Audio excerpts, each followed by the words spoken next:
شہر کا ماحول ایک سا تھا کہ ایک آدمی نے ایک باغ کے جھاڑ جھنکار سے کھجوریں چنیں۔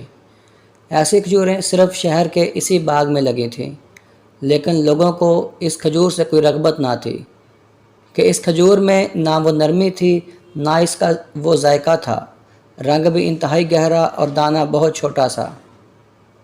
وہ غریب آدمی جس کی ناک موٹی، آنکھیں چھوٹی، رنگت سیاہ، چلتا تو ٹانگیں اٹک اٹک جاتی، بولتا تو زبان میں لکنت، غربت کے نسلی غلام رہا تھا۔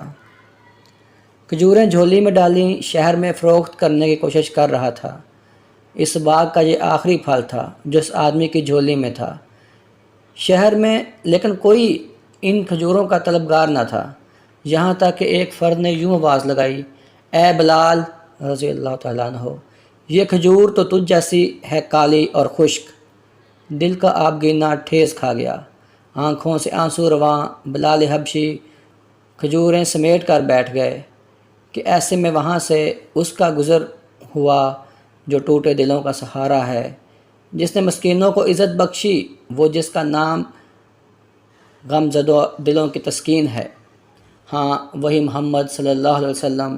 آپ نے بلال رضی اللہ تعالیٰ عنہ سے سب ماجرا پوچھا تو آپ یوں گویا ہوئے، لوگو، یہ کھجور اجوا ہے، یہ دل کے مرض کے لیے شفا ہے، یہ فالج کے لیے شفا ہے، یہ 70 امراض کے لیے شفا ہے، اور لوگو، یہ کھجوروں کی سردار ہے۔ پھر یہاں بس نہیں کیا، فرمایا جو اسے کھا لے اسے جادو سے امان ہے۔ منظر بدل گیا۔ وہ بلال رضی اللہ تعالیٰ عنہ جس کے پاس چند لمحے پہلے تک جھاڑ جھنکار تھا، اب رسول خدا صلی اللہ علیہ وسلم نے اسے غنی کر دیا۔ پھر راوی لکھتے ہیں کہ لوگ بلال کی منتیں کرتے اور بلال کسی مچلے ہوئے بچے کی مانند آگے آگے بھاگتے۔ تاریخ گواہ ہے کہ وہ جسے کبھی دنیا جھاڑ جھنکار سمجھ رہی تھی، بلال رضی اللہ تعالیٰ عنہ کی جھولی میں آ کر اور مصطفیٰ کریم صلی اللہ علیہ وسلم کی زبان مبارک کا صدقہ آج بھی کھجوروں کی سردار ہے۔